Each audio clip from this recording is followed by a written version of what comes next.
Friends, ప్రస్తుతం ఏ విధంగా అయితే విమానాలు ఉన్నాయో అదే విధంగా ఒకప్పుడు ఓడలు ఉండేవి. అయితే ఇప్పుడు కూడా మనం సముద్రపు ఓడలను ఎక్కువగానే ఉపయోగిస్తూ ఉన్నామనుకోండి.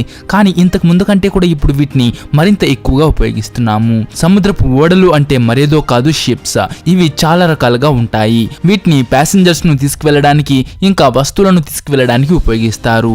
అయితే వస్తువులను తీసుకువెళ్లే షిప్స్ ని కార్గో షిప్స్ అంటారు. వస్తువులను తీసుకువెళ్లే ఈ షిప్స్ ని పెట్రోల్, డీజిల్ నుంచి మన ఆహారపు అవసరాలను పూర్తి చేసే వస్తువుల ఎగుమతి దిగుమతుల కోసం ఉపయోగిస్తారు. అంటే ఈ కార్గో షిప్స్ మన ఆర్థిక వ్యవస్థకు వెన్నెముక లాంటిది. అందువల్లే ఎప్పుడైనా ఈ కార్గో షిప్స్ ప్రమాదానికి గురైతే మనం ఎంతో నష్టాన్ని ఎదుర్కోవాల్సి వస్తుంది. అయితే ఈరోజు ఈ వీడియోలో ఇప్పటి వరకు సముద్రంలో జరిగిన కొన్ని కార్గో షిప్స్ యొక్క యాక్సిడెంట్స్ ని చూపిస్తాను. ఇందులో అనుకోకుండా ఆ కార్గో షిప్స్ ప్రమాదానికి గురయ్యాయి. దానివల్ల ఎన్నో లక్షల కోట్లు నష్టాలు వచ్చింది. అయితే ఈ వీడియో నిజంగా చాలా ఇంట్రెస్టింగ్ గా ఉంటుంది. ఎక్కడ స్కిప్ చేయకుండా లాస్ట్ వరకు తప్పకుండా చూడండి. అయితే అంతకంటే ముందు ఈ వీడియోకి ఒక లైక్ చేసి మీ ఫ్రెండ్స్ కు తప్పకుండా షేర్ చేయండి.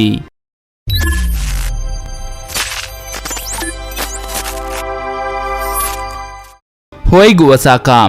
ఈ సముద్రపు ఓడని అంటే ఈ హోయిగ్ ఒసాకాని 2000వ సంవత్సరంలో సింగపూర్లో తయారు చేశారు. దీన్ని 2008వ సంవత్సరంలో హోయిగ్ ఆటోలైనర్స్ కంపెనీకి అమ్మడం జరిగింది. ఇది మెయిన్ గా వెహికల్స్ ని తీసుకువెళ్లే షిప్.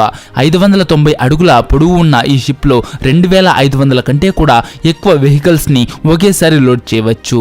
అయితే జనవరి 3, 2017వ సంవత్సరంలో ఈ కార్గో షిప్ ఇంగ్లాండ్ లోని హ్యాంప్షైర్ నుంచి చాలా కాస్ట్లీ కార్లను మరియు కొన్ని లగ్జరీ బస్సులను కూడా తీసుకుని జర్మనీ వైపుకు వెళ్తోంది. హోయిగ్ ఒసాకా దాదాపుగా గంటకు 19 కిలోమీటర్ల స్పీడ్ తో ప్రయాణిస్తూ సముద్రంలోకి ఎంటర్ అవుతుంది. ఆ టైంలో నీటి ప్రవాహం చాలా కూల్ గా ఉంది. అందువల్ల ఈ షిప్ యొక్క వేగాన్ని గంటకు 22 కిలోమీటర్లకు పెంచడం జరిగింది. అయితే రాత్రి సరిగ్గా 9 గంటల 9 నిమిషాలకు హోయిగ్ ఒసాకాని ఒకవైపుకు టర్న్ తీసుకుంటున్నప్పుడు షిప్ యొక్క బ్యాలెన్స్ అవుట్ అయింది. దానివల్ల షిప్ సముద్రంలో ఒకవైపుకు పూర్తిగా వంగిపోయింది. దాంతో దానిపైన ఉన్న కార్లు మరియు బస్సులు అటు ఇటు కదిలాయి. షిప్ డ్రైవర్ తో పాటు మరో 2 వ్యక్తులు కూడా సముద్రంలో పడిపోయారు. అందులో ఒక వ్యక్తి షిప్ యొక్క రేలింగ్ కి చాలా గట్టిగా తగలటం వల్ల అతనికి ఒక కాలు మరియు చెయ్యి విరిగిపోయాయి. అయితే ఈ షిప్ ప్రొపెల్లర్స్ షిప్ ఒకవైపుకు వంగిపోవటం వల్ల నీటి నుంచి బయటకు వచ్చేసాయి. అయితే వేరే బలమైన షిప్స్ తో లాగి హోయిగ్ ఒసాకాని కాస్త స్ట్రైట్ గా చేయటం జరిగింది. అందులో ఉంచిన కార్లను వేరే షిప్ లోకి లోడ్ చేశారు. అయితే ఎప్పుడైతే ఈ ఇన్సిడెంట్ కి గల కారణాల గురించి ఇన్వెస్టిగేషన్ చేయటం జరిగిందో అప్పుడు షిప్ క్రూ మెంబర్స్ ది ఎటువంటి తప్పు లేదని, షిప్ ని లోడ్ చేస్తున్న టైంలో తప్పు జరిగింది అని తెలిసింది. నిజానికి ఆ షిప్ లో 1600 కార్లతో పాటు 500 కంటే కూడా ఎక్కువ వెయిట్ కలిగిన కన్స్ట్రక్షన్ మిషన్స్ కూడా ఉన్నాయి. అయితే ఇక్కడ జరిగిన పొరపాటు ఏంటంటే షిప్ లో మొదటి ఫ్లోర్ లో కార్లను, రెండవ ఫ్లోర్ లో కన్స్ట్రక్షన్ మిషన్స్ ని ఎక్కించడం జరిగింది. దానివల్ల షిప్ యొక్క పైభాగం కింది భాగంతో పోలిస్తే ఎక్కువ వెయిట్ అయింది.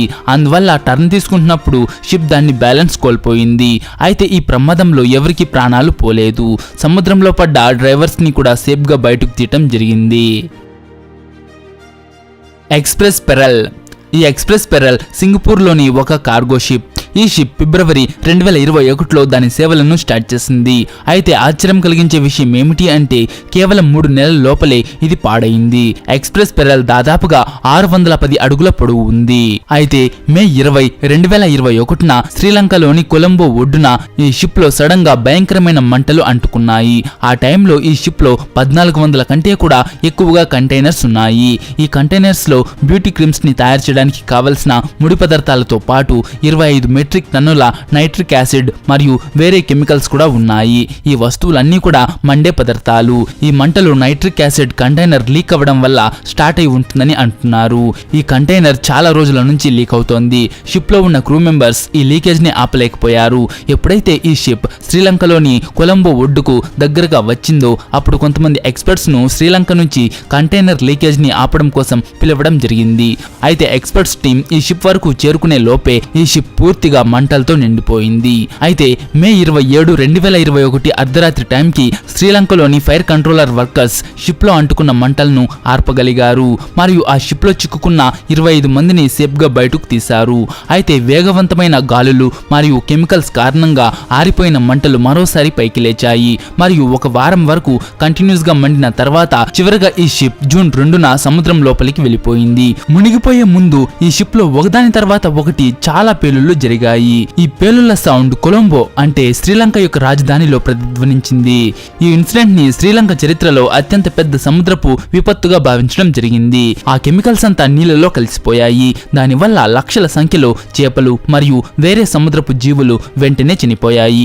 దాదాపుగా తర్వాతి 6 నెలల వరకు ఈ ఏరియాలో జాలర్లు చేపలను పట్టుకోలేకపోయారు. దానివల్ల దానికి దరిదాపుల్లో ఉండే 10,000 మంది జాలర్ల కుటుంబాలు ఎన్నో ఆర్థిక ఇబ్బందులను ఎదుర్కోవలసి వచ్చింది. ఎస్ఎస్ సెంట్రల్ అమెరికా ఈ సముద్రపు ఓడని షిప్ ఆఫ్ గోల్డ్ అని కూడా అంటారు. ఎందుకంటే ఇది వ్యాపారం కోసం బంగారం మరియు డబ్బుని తీసుకువెళ్లేది. 280 అడుగుల పొడవైన ఈ ship side wheeler steamer ship. ఇది 1850 టైంలో మధ్య అమెరికా మరియు దక్షిణ అమెరికా తూర్పు తీరం మధ్యలో ట్రావెల్ చేసేది. ఈ షిప్ పైన భద్రత ఏర్పాట్లు ఎప్పుడూ ఉండేవి. ఎందుకంటే ఈ షిప్ ని స్పెషల్ గా బంగారాన్ని తరలించడానికి ఉపయోగించేవాళ్ళు. అయితే భద్రత ఏర్పాట్లు ఎంత చేసినా అవి ప్రకృతి విపత్తు ముందు నిలవలేవు. అయితే సెప్టెంబర్ 1857లో సముద్రంలో ఒక భయంకరమైన తుఫాను వచ్చింది మరియు ఎస్ఎస్ సెంట్రల్ అమెరికా 578 ప్రయాణికులు మరియు 425 క్రూ మెంబర్స్ మరియు 13,600 కేజీల బంగారంతో పాటు సముద్రంలో అప్పుడు మునిగిపోయింది. ఇంత ఎక్కువ మొత్తంలో బంగారం సముద్రంలో మునిగిపోవటం అనేది చాలా పెద్ద నష్టం. అందువల్ల మునిగిపోయిన ఈ బంగారాన్ని ఎప్పటికప్పుడు బయటకు తీసే ప్రయత్నాలు చాలా మంది చేశారు. ఈ షిప్తో పాటు మునిగిపోయిన బంగారాన్ని పూర్తిగా బయటకు తీయటం జరిగిందని అంటారు. అయితే ఈ బంగారాన్ని ఎప్పుడు మరియు ఎవరు బయటకు తీశారు అనేది ఖచ్చితంగా తెలియదు. అయితే 1888లో రీసెర్చ్ సైంటిస్ట్ థామస్ ఈ బంగారాన్ని వెతకడం స్టార్ట్ చేశాడు. ఇతను చాలా మంది నుంచి దాదాపుగా $100 కోట్ల అప్పుగా తీసుకున్నాడు. సముద్రంలో ఈ ఖజానా దొరుకుతూనే వాళ్ళ డబ్బును తిరిగిస్తానని చెప్పాడు. అయితే అదే సంవత్సరం థామస్ చేతికి దాదాపుగా $400 కోట్ల వాల్యూ చేసే బంగారం దొరికిందని, దాన్ని అతను సీక్రెట్ గా అమ్ముకున్నాడు అని అంటారు. అప్పు ఇచ్చిన వాళ్ళు అడిగితే థామస్ నేను ఆ బంగారాన్ని వెతకలేకపోయానని చెప్పాడు. అయితే అతను చేసిన తప్పు ఎప్పుడైతే బయటపడిందో అప్పుడు అమెరికా కోర్టు అతనికి జైలు శిక్ష విధించింది. గోల్డెన్ రే దక్షిణ కొరియా షిప్. దీన్ని హుండై కార్ కంపెనీ యూజ్ చేసేది. హుండై దగ్గర కియా మోటార్స్ లాంటి వేరే కార్ కంపెనీలు కూడా ఉన్నాయి. ఈ 2 కారు కంపెనీల ద్వారా తయారు చేయబడిన ఆ కార్లను హుండై మోటార్స్ ఈ గోల్డెన్ రే షిప్ హెల్ప్ తో యూరోప్ మరియు అమెరికాకు పంపించేది. 660 అడుగుల పొడవైన ఈ షిప్ పైన 7,500 కంటే కూడా ఎక్కువ కార్లను ఒకేసారి లోడ్ చేయవచ్చు. అయితే గోల్డెన్ రే 2019 ఆగస్టులో లోడ్ చేసుకుని ప్రయాణాన్ని స్టార్ట్ చేసింది. ఆ రోజు ఈ షిప్ పైన కియా మరియు హుండైతో పాటు ఇంకా ఎన్నో కంపెనీస్ కి సంబంధించి లగ్జరీ కార్స్ కూడా ఉన్నాయి. సెప్టెంబర్ 8, 2019న చాలా దూరం ప్రయాణించిన తర్వాత ఈ షిప్ యొక్క స్టీరింగ్ సిస్టమ్ పాడైంది. షిప్ సడన్ గా ఒకవైపు వంగిపోతూ ఉంది. డ్రైవర్ ఎన్ని ప్రయత్నాలు చేసినా షిప్ ని కంట్రోల్ చేయలేకపోతున్నాడు. కొన్ని నిమిషాల తర్వాత గోల్డెన్ రే ఒకవైపుకు వంగిపోయింది మరియు దాంట్లో నీరు నిండుతూ ఉంది. ఇక ఈ షిప్ లో ఉన్న వాటర్ పంప్స్ ని ఆన్ చేయడం కూడా జరిగింది. దానివల్ల నీరు బయటికి వెళ్ళిపోతుందని అనుకున్నారు. కానీ గోల్డెన్ రే తిరిగి స్ట్రైట్ గా అవ్వలేకపోయింది. షిప్ ఒకవైపుకు వంగిపోవటం వల్ల షిప్ లో ఉన్న సిబ్బందిలో 4 వ్యక్తులు ఆపరేటింగ్ రూమ్ లోనే చిక్కుకున్నారు. వాళ్ళను కాపాడడానికి షిప్ యొక్క డోర్స్ ను కూడా కట్ చేశారు. అలానే షిప్ లో ఉన్న కార్లన్నీ ఒకదానితో ఒకటి ఢీకొని పూర్తిగా డ్యామేజ్ అయ్యాయి మరియు గోల్డెన్ రే నుంచి బయటకు వచ్చిన ఆయిల్ కి మంటలు అంటుకున్నాయి. దానివల్ల షిప్ పూర్తిగా నాశనం అయింది. తర్వాత ఈ షిప్ ని 8 భాగాలుగా కట్ చేసి సముద్రం నుంచి బయటకు తీయటం జరిగింది. అయితే ఇందులో ఉన్న చాలా మటుకు కార్లు కాలిపోయి బూడిదయ్యాయి. ఎవర్ గివెన్ 23 మార్చ్ 2021న ఒక పెద్ద షిప్, దాని పేరు ఎవర్ గివెన్, అది వేగంగా వీచే గాలుల వల్ల తిరుగుతూ ఈజిప్ట్ లోని సూయజ్ కెనాల్ కి అడ్డంగా చిక్కుకుంది. ఎవర్ గివెన్ షిప్ చైనా నుంచి వస్తువులను తీసుకుని నెదర్లాండ్ లోని రోటర్డామ్ పోర్ట్ కి వెళ్తోంది. ఏ రోజు అయితే ఈ షిప్ సూయజ్ కెనాల్ గుండా వెళ్తోందో ఆ రోజు గాలులు గంటకు 50 కిలోమీటర్ల వేగంతో వీస్తున్నాయి మరియు ఆ గాలుల కారణంగా ఈ షిప్ సడన్ గా టర్న్ అయింది. ఎడారి తుపాను మరియు వేగవంతమైన గాలుల మధ్యలో చిక్కుకున్న ఈ 400 అడుగుల పొడవైన 2 లక్షల టన్నుల వెయిట్ ఉన్న ఈ షిప్ ని బయటకు తీయటం అంత ఈజీ కాదు. దీనికోసం ఎక్స్పర్ట్స్ టీం 13 టగ్ బోట్స్ ని కూడా యూజ్ చేశారు. టగ్ బోట్స్ చిన్నగా ఉండే శక్తివంతమైన పడవలు. అవి ఎంతో పెద్ద షిప్ ని కూడా లాగే కెపాసిటీ కలిగి ఉంటాయి. ఇది కాకుండా రెస్క్యూ టీం డ్రేజర్స్ ని కూడా యూజ్ చేసింది. డ్రేజర్ హెల్ప్ తో షిప్ కింద నుంచి దాదాపుగా 25 నుంచి 30,000 క్యూబిక్ మీటర్ల మట్టిని తీయడం జరిగింది. అయితే వీటన్నిటి వల్ల కూడా ఈ షిప్ సరి అవుతుందని అనిపించలేదు. అప్పుడు ఈ ఎవర్ గివెన్ నుండి వస్తువులను దింపే ప్రయత్నాలు కూడా స్టార్ట్ చేశారు. చేశారు. అయితే ఈ షిప్ లో నుంచి వస్తువులను దింపాల్సిన అవసరం రాలేదు, ఎందుకంటే సముద్రంలో ఏర్పడిన ఎత్తైన అలలు ఎవర్ గివెన్ ని అక్కడి నుంచి బయటకు తీయడానికి హెల్ప్ చేశాయి. మరియు ఒక వారం తర్వాత ఈ షిప్ సూయజ్ కెనాల్ నుంచి బయటకు వచ్చి ముందుకు వెళ్ళగలిగింది.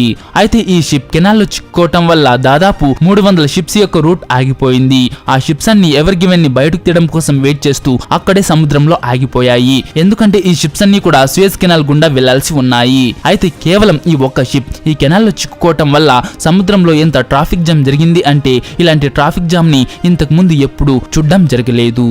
సో ఫ్రెండ్స్, చూసారు కదా ఈ వీడియో మీకు నచ్చిందా? నచ్చింటే ఒక లైక్ చేసి మీ ఫ్రెండ్స్ కు షేర్ చేయండి.